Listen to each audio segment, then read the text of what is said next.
এবাৰ সত্যৰঞ্জন বৰাই মন্তব্য কৰিছে কাৰ সমৰ্থনত কাৰ বিৰোধিতাৰে অসমত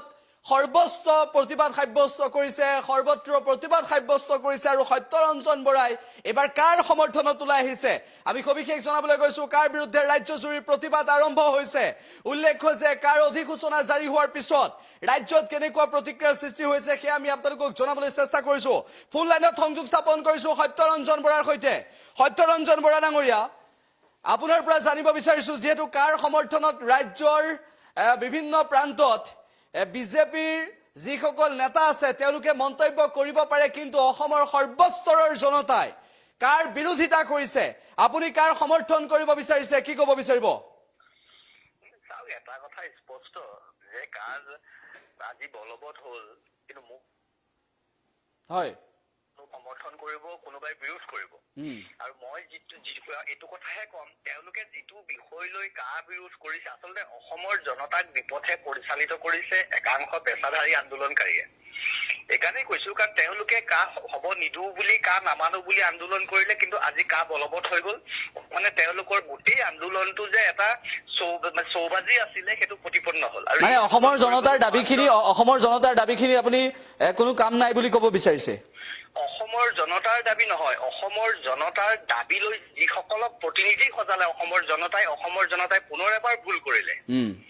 যিসকলৰ মূৰত যিসকলক কান্ধত দায়িত্ব দিলে লুৰিণজ্যোতিয়ে কওক অখিল গগৈয়ে কওক এনেকুৱা যিবোৰ নাম লয় সমুজ্জ্বল কুমাৰ ভট্টাচাৰ্যই কওক তেওঁলোকক পুনৰবাৰ অসমৰ ৰাইজক তেওঁলোকে পণ্য সামগ্ৰী সজালে এতিয়া যিটো জাতিৰ কথা কৈছে জাতীয় সত্তাৰ কথা কোৱা হৈছে ভাষাৰ কথা কোৱা হৈছে ভাষাটো আজিও নাই অসমত মই এটা কথা কৈছো আকৌ কিন্তু অসমত প্ৰতিবাদ হ'ব প্ৰতিবাদ কৰি কিলা হ'ব আপোনালোকে আন্দোলন কৰিলে তেতিয়া 5 জন অসমীয়া ডেকা মাৰি পেলালে কা আন্দোলনৰ নামত ৰাজহুৱা সম্পত্তি ভাঙি পেলালে লাভ কি হ'ল সেই আন্দোলনৰ মূল্য কি পালে অসমৰ ৰাইজে কা সমৰ্থন আপুনি কিয় কৰিছে সেইটো প্ৰশ্ন কৰিব বিচাৰিছো এবাৰ মই কা সমৰ্থন কৰাৰ কাৰণ এটাই যে এখন দেশ এখন ভাৰতবৰ্ষ ভাৰতত আমি সভ্যতা সংস্কৃতি আৰু আমাৰ ধৰ্ম মূল এখন সনাতন ধৰ্ম আমি অসমীয়া অহিন্দু নহয়তো আমি অধৰ্মী নহয় আমাক যি ধৰণে বামপন্থী সকলে যি ধৰণে খ্ৰীষ্টিয়ান বা ইছলামক তুষ্টি কৰিবলৈ গ'লে যিসকলে জাতীয়তাবাদৰ আঁৰ লৈছে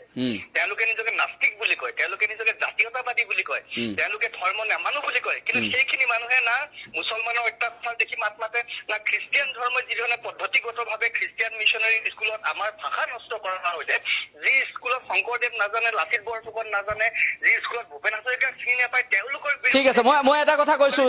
কথা কৈছো যে হিন্দু বাংলাদেশীক সংস্থাপন দিব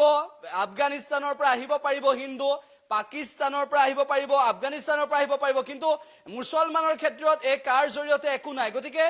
ভাৰতবৰ্ষই আকৌ বিদেশীৰ বোজা কিয় ল'ব অসমীয়া আকৌ কিয় বিদেশীৰ বোজা ল'ব এই প্ৰশ্নটো যদি কৰে তেতিয়া কি ক'ব আমি বোধহয় কাৰ এখন ভালকৈ পঢ়া নাই এখনৰ স্পষ্টকৈ লিখা আছে যে 2014 31 ডিচেম্বৰলৈকে যিসকল আহিলে তেওঁলোকে পাব ৩০,০০০ বুলি কোৱা হৈছে আৰু অলৰেডি আমিতো অসমৰ ৰাইজেতো অসম আন্দোলনো কৰিছিল বিদেশী খেদা আন্দোলনো কৰিছিল মই তাকে কলো অসম আন্দোলন কৰিলে 855 জন শ্বহীদ হ'ল তাৰ বিনিময়ত কি পালে বিদেশী এজনো খেদিব পাৰিলে জানো তাৰ পাছত আকৌ আমি বিদেশীৰ বোজা কেনেকৈ লম 40 বছৰ লৈ আছে এই আপোনাৰ 30,000 মানুহ আছে বুলি কৈছে নটি অন ৰেকৰ্ড 30,000 নে 32,000 মানুহ আছে কাৰ নামত যিসকলে নাগৰিকত্ব পাব এতিয়া দেখোন লক্ষ লক্ষ মুছলমান বাঢ়ি গ'ল 49% মুছলমান হৈ গ'ল সেইটো কিয় নকয় সেহেত বিদেশী নহয় নেকি সিহঁতক খেদিবলৈতো আন্দোলন কৰিছিলে অসম আন্দোলন মুছলমানক কোনে বিদেশী বুলি প্ৰমাণ কৰিছে কোনে বিদেশী বুলি প্ৰমাণ কৰিলে কিয় পৰা নাই অসম আন্দোলন কেলে কৰিছিলে অসম একৰ্ড কি কৰিছিলে অসম চুক্তি কি কৰিছিলে কিয় নোৱাৰিলে তেওঁলোকে ইমান দিন কৰিব কিয় ৰূপায়ণ কৰিব নোৱাৰিলে কি কৰি আছিলে আছুৱে কি কৰি আছিলে অসম গণ পৰিষদে কি কৰি আছিলে অসমৰ জাতীয়তাবাদী নেতাই কি কৰি আছিলে ক'ত আছিলে অসমৰ সংবাদ মাধ্যম তেতিয়া এই 40 বছৰ শুই আছিলে নেকি মানে দাড়ি আৰু টুপি থাকিলে বাংলাদেশী দাড়ি আৰু টুপি থকা মানে বাংলাদেশী নেকি আমি দাড়ি টুপিকে বাংলাদেশী বুলি কোৱা নাই কিন্তু মূল বিষয় কি আছিল বাংলাদেশী সকলো যাব লাগিছিল 40 বছৰে কি কৰিলে মই এই প্ৰশ্নটো উত্তৰ তেওঁলোকে দিব লাগিব নে 40 বছৰ কিয় নোৱাৰিলা তোমালোকে এতিয়া 40 বছৰ কি কৰিলে এতিয়া যদি কা বলবৎ হোৱাৰ পৰৱৰ্তী সময়ত অধিসূচনা জাৰি হোৱাৰ পৰৱৰ্তী সময়ত অসমত প্ৰতিবাদ হ'ব কিন্তু সত্যৰঞ্জন বৰা ডাঙৰীয়া আপুনি কাৰ সমৰ্থনত কৈছে